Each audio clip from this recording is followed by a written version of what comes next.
গণমাধ্যমের ভূমিকা থাকবে নিরপেক্ষ। আপনাদের কাছে নিরপেক্ষ ভূমিকা আশা করি এবং সামাজিক দায়বদ্ধতা গণমাধ্যমের উপর আছে।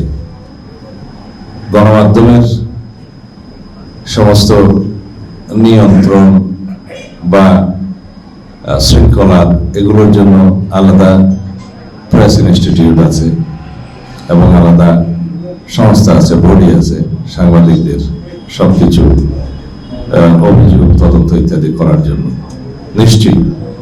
কিন্তু সামাজিক দায়বদ্ধতা আপনার মনের ব্যাপার।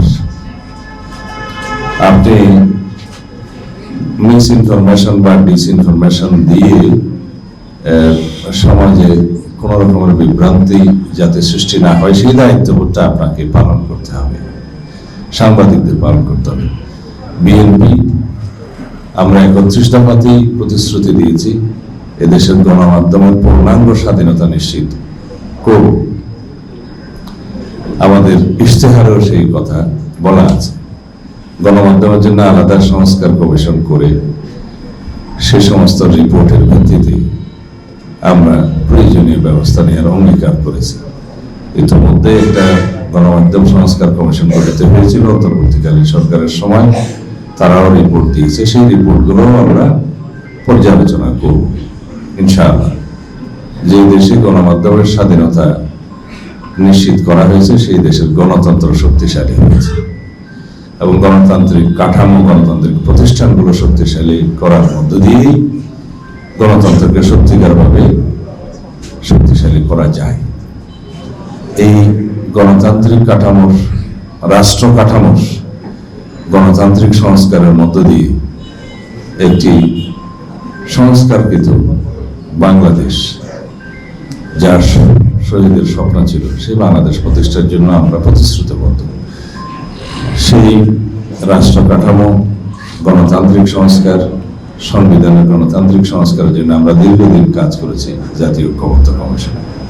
এরপরেও জাতীয় সংসদে, আগামী জাতীয় সংসদে ইনশাআল্লাহ এই বিষয়ে আরো বিস্তারিত আলোচনার মধ্যে দিয়ে গণমাধ্যমের সত্যিকার স্বাধীনতা নিশ্চিত করা হবে। পৃথিবী এখন ডিজিটালাইজড পৃথিবী। এই পৃথিবীর সমস্ত তথ্য আদান প্রদান মুহূর্তের মধ্যে সারা পৃথিবীতে ছড়িয়ে যায়। সুতরাং আমাদেরকে অত্যন্ত সাবধানতার সাথে কাজ করতে হবে।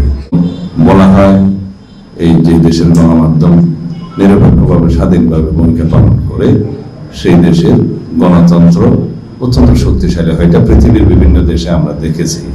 তো সেই জন্য সেরকম স্বাধীন, উন্মুক্ত, শক্তিশালী গণমাধ্যম প্রতিষ্ঠায় আমাদের যে অঙ্গীকার সেটা আমরা বাস্তবায়ন করব ইনশাআল্লাহ।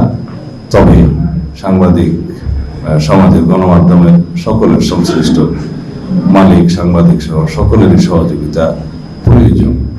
এখানে অন্যান্য বিভিন্ন সমাবেশে সাংবাদিক বন্ধুদের এবং যারা সংবাদপত্রের এবং গণমাধ্যমের মালিকদের সমিতির বিভিন্ন সমাবেশে বা আলাপ আলোচনা আমরা যেটা বলে থাকি যে সাংবাদিক বন্ধুগণ যেন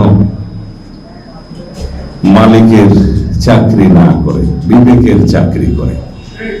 যদি গণমাধ্যমের বন্ধুগণ, গণমাধ্যম কর্মীরা যদি বিবেকের কাছে দায়বদ্ধ থাকে তাহলে এই দেশের গণমাধ্যম সত্যিকারভাবে স্বাধীন থাকবে।